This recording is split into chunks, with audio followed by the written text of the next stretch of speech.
Howdy, I'm Clay Kalmbach from Bear Builds, and today I'm going to show you how I made these really cool inverse cutting boards.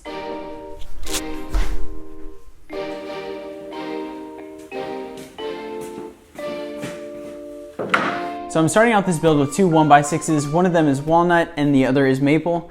And I'm going to cut them into 15 individual pieces and then line them up however I fancy. Before I started making my cuts, I made sure that I had on my hearing protection, respirator, and eye protection as well. To allow some room for error, I cut these pieces at 19 inches so I could trim them to a final length of 18 inches after the glue up.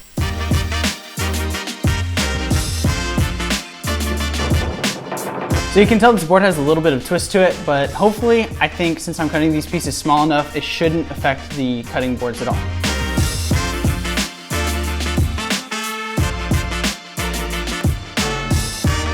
I got 5 pieces out of each board, which I then moved to my table saw to cut into 3 pieces each, which would leave me with 15 pieces from each board, or 30 pieces total.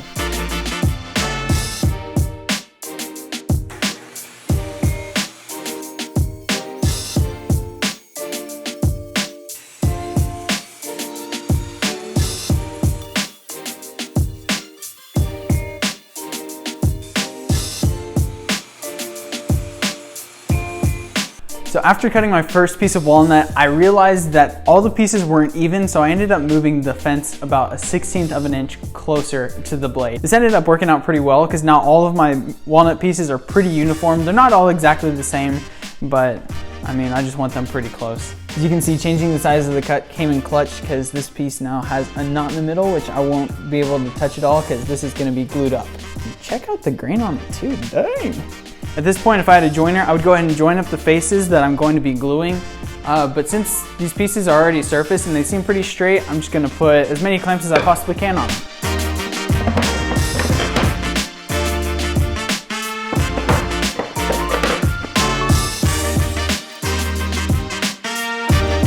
I played around with a few ideas before talking it over with my dad, and we decided on this design for both of the boards.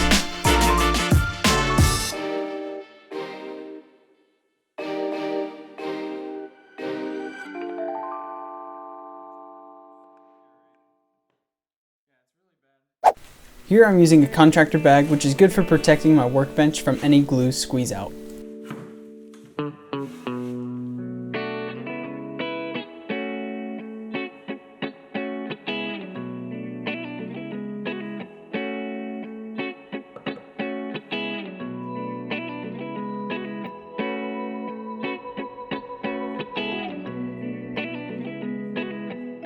I got my brother to help me with putting on clamps, and after they finished drying, I chiseled the squeeze out off of the boards.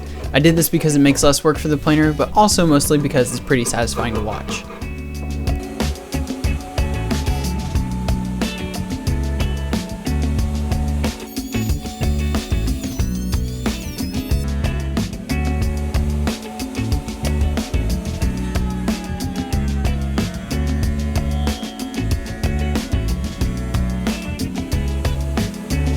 The next step was cutting the boards down to their final dimensions. As I said earlier, I needed to cut these boards down to 18 inches, but I didn't need to worry about the widths of the board because they were already 12 inches wide. I used the same process for cutting the other side and then moved to sanding. I sanded using 80, 120, and then 220 grit sandpaper.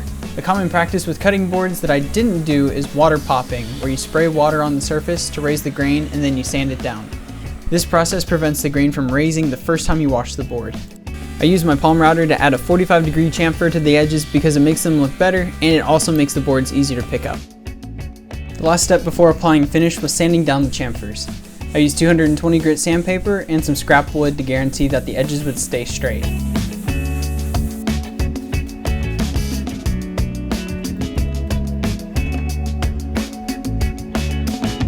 As for the finish, I used mineral oil, which is food safe and relatively water repellent.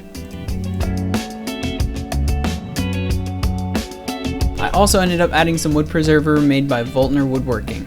It's a mineral oil and beeswax mix that does a better job of protecting wood than mineral oil alone. If you'd like to purchase some wood preserver for yourself, I'll have the link in the description below.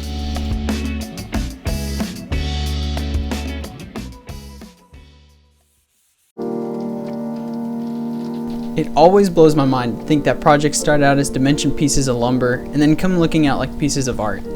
I love how these cutting boards turned out, and I can't wait to use them.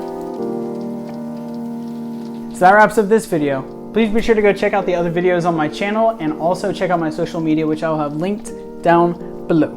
Thanks for watching, and please be sure to stick around for more content.